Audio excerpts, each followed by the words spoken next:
Now black can block in so many ways. It's really not such a big deal.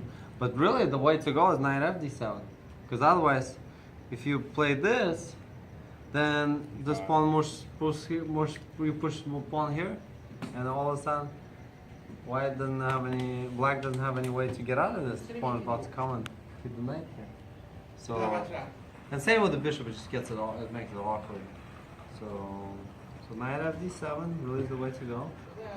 And then the simplest thing is just to develop. Okay, you can retreat the bishop first, but you can just develop. And castle. So now, what's the downside to just developing? Black can fire away at this bishop, right? It's a6. Okay, bishop comes back, and now opens up with b5. So starts a little play here. John actually likes this kind of opening. He plays He knows Benoni. the most in the world is black. Benoni, huh? Yeah, he knows the most is black. More than Kasparov. More than Evan Balance. No more than Keller. Alright, so to play a3, a bit of a precaution here. Okay. Then c4, and you see what black trying to do, right? Trying to bounce the knight off to, C5. yeah, to the next good square. So, and here that's what white goes crazy. White says, hey, I'm gonna go here. Starts opening out that bishop, and the bishop comes in. Bishop come around. Michael, get that bishop out there. Yeah. Right in the middle. Boom. Now bishop f6 block him. And now h4, we shut it down. So look, white is completely dominating here. And it's surprising. We played this in Armageddon. Okay? It's against the same guy from the game with 5 queens. And same opening. He repeated the same opening. Okay? Slightly different line. Okay, that other line I sacrificed a pawn. Okay, it actually was this position. Pawn over here, which is different. So we ended up having this position because I did play a4, so that if you played a6, No B5. there's no b5, it doesn't get to expand, so there's no point in playing a6. So they end up squeezing his knight over to b4. And at the time when he attacks my bishop, I don't really have too many great squares to retreat. Okay? So I played h3. You know John's father? Yeah. He played last round, okay, had this position against Evgeny Bareev, okay, with white. Last round of the National Open. Bareev playing with white, Siviano playing with black. Okay, and here's what happened. Basically, Bareev wasn't very thoughtful as far as the strategy of the situation goes, and he allowed black to come around and exchange this bishop for the knight. And what a calamity! This position totally falls apart. It's amazing. From like a advantage, it goes to like a disadvantage. So, knowing that, I didn't want to let that happen. So rook e1, a6, bishop to f1, rook e8, and here, white being proactive plays h3. I played this against John, okay? And then Enrico played something like timid. He played maybe some like b6, rook b8, and then what ended up happening, he got completely squeezed out because he never crossed the line. So John obviously knew this, he analyzed that position. So, and I knew that too. Okay, but guess what? I just decided to repeat it for a reason. All of a sudden he strikes with f5.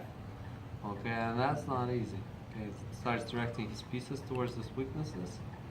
It's not easy anymore. So you know, you could try this, but then black kind of guards it, and still you take this down, then this becomes weak. Okay, and then you have this big hole here. So the position is really barely better for white. It's really just double-edged. So I had this in mind as well. After a6, I say, hey, actually I thought I'm not gonna follow this line because this is nothing, right? So I say, okay, I'm gonna try h3, just play it on instinct. And when the bishop started getting kicked out, my original idea was to move the bishop over to c4, because now I'm not. There's no such rush because the bishop is not about to hit the knight. But even then, still bishop is vulnerable to this opening. Okay, you're gonna sacrifice, come through, and then try to get like a little counterplay here, trying to gain some of the squares. That's the whole point of Benoni actually. So I thought about it. Let's just play that. Hey, let's play simple. I strike this knight, same as different line with the knight on c7. This is supposed to be kind of like more beneficial to black because the knight is a little bit more active. And I play f5. Pawn is totally being given up, right? So and the bishop come out here, hit the queen, and he blocks it off, and the bishop comes to f4, attacks that pawn on d6. Bishop g5 is just to provoke f6? Yeah, bishop g5 either f6 or bishop f6, and if that happens, then all of a sudden your whole king side is exposed. Okay, so this will be very tough for black. And f6 obviously blocks the bishop, and still the bishop is not going all the way down. It actually keeps targeting a black situation here. And this is a very cool subtle move. Instead of like just straight up defending the pawn, which would put the queen at a disadvantage. Same thing with this. The bishop is looking like right at him. So he plays this move, which is very cool. So now I cannot let go of control. If I give this, and if I go for that, then he takes that. e4 hits the knight, opens up the bishop. So if I take this, then the bishop becomes active. He starts trying to mess me up here. Was bishop f4 without bishop g5? Was that rare? Yeah, all the best. Yeah, good luck. Bishop f4 without bishop g5. Yeah. Oh, just playing right away. The bishop on g7 would be open. I don't think it's as good. He could play same thing with the e8. But no, I wanted that bishop locked up. Now that I'm hitting this pawn, he plays rook e8. Now I play knight d2, defending the pawn.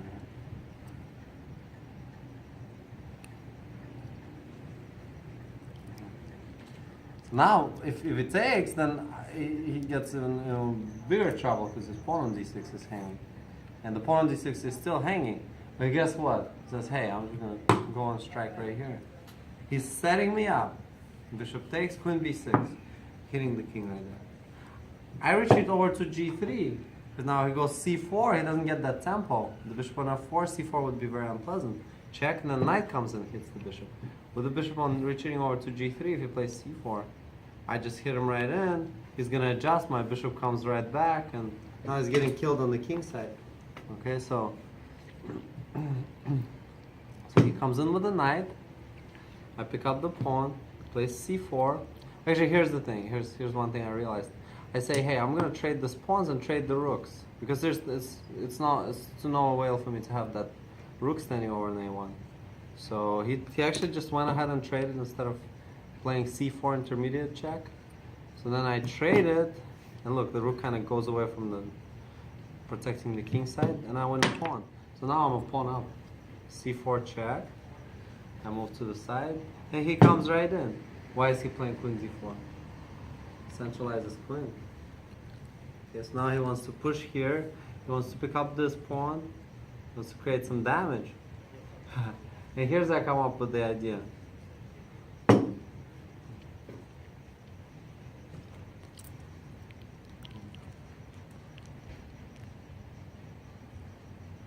Because if it takes, then his knight is no longer well protected.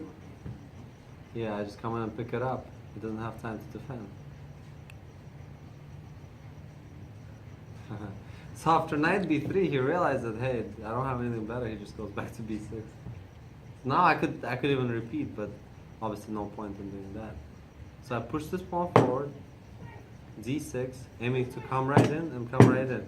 And that I'm talking, this is going to be serious. You still can't take the knight? Still can't take the knight because I'm going to take this guy. So bishop c6 he's played, defending d5. And I play knight c1. Trying to trap him in taking this so I can play right here. And now I'm about to come right here and play d7. Okay, and I'm going to try to promote. So, so after this, he actually doesn't even take the pawn. Look, as long as I play knight c1, plays b4. Where the hell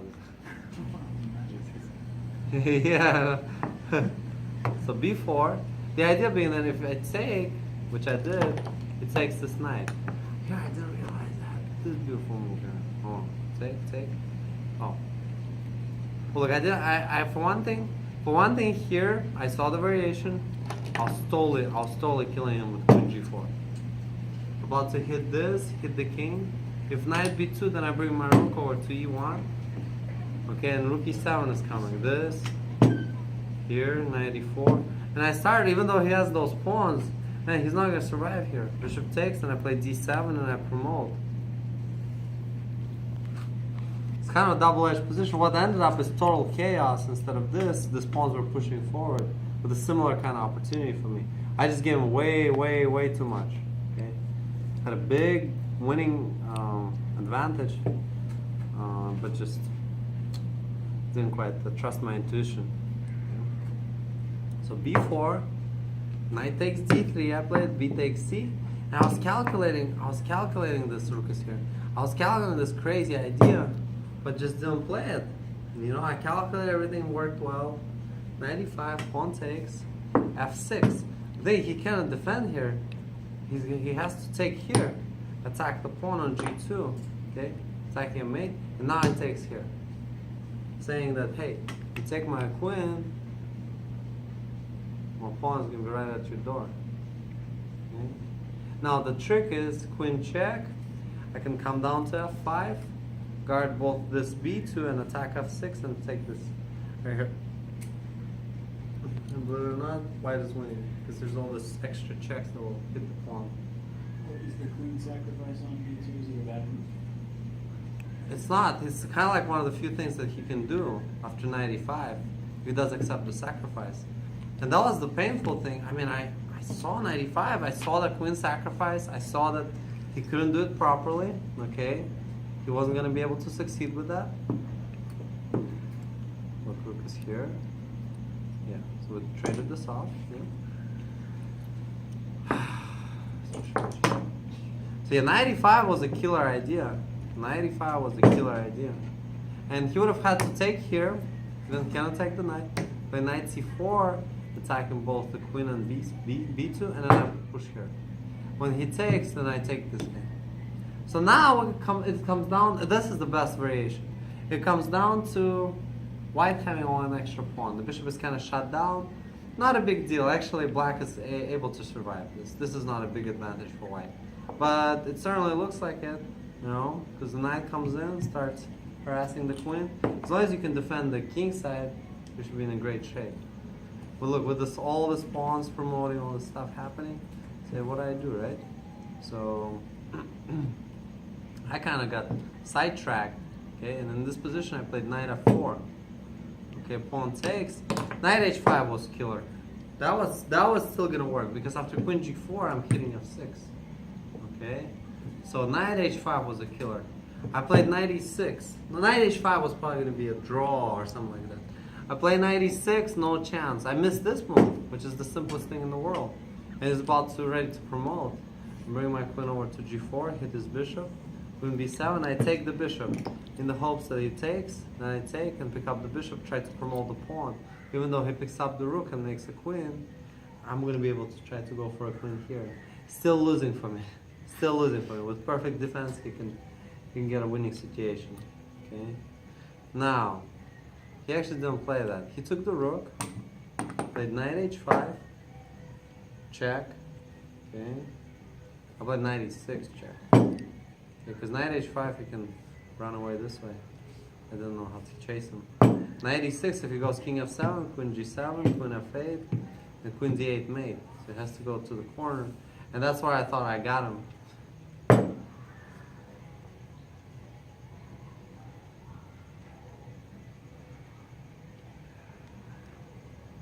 Because look, I'm clearing the space off. But there's no way to approach his king.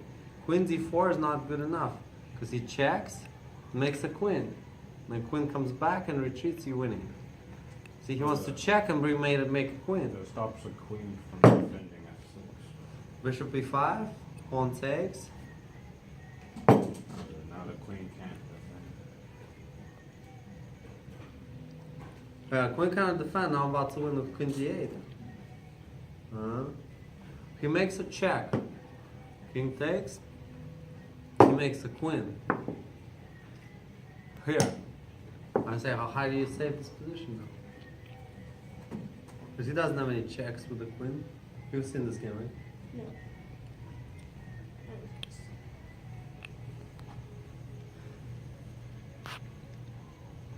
I'm about to checkmate him. Checkmate him.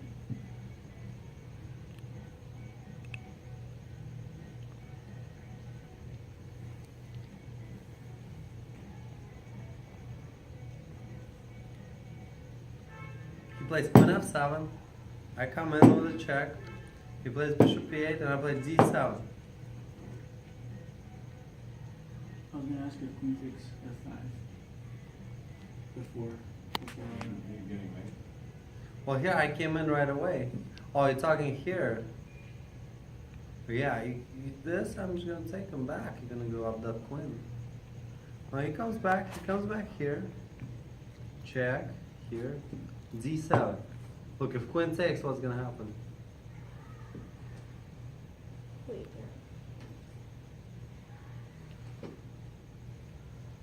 It's a cool date. So look, I played d7. Well, guess what he does?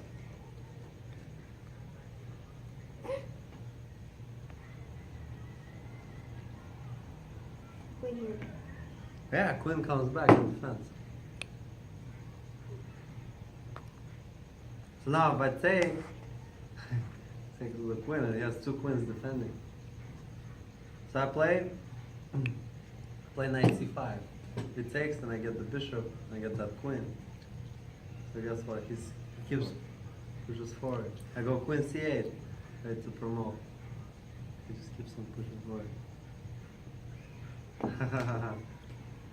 So look, I can make another queen, and he makes a Oh queen. my god.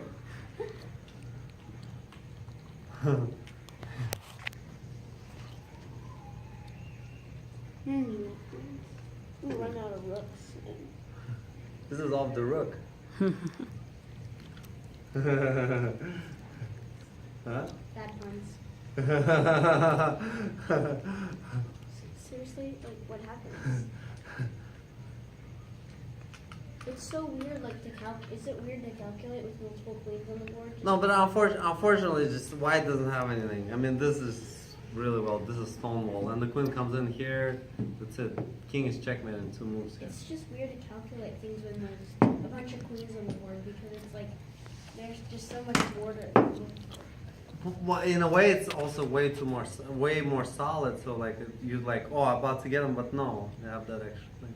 So I actually end up promoting to a knight. That makes a queen. I take this guy. So guess what? Then he plays this one.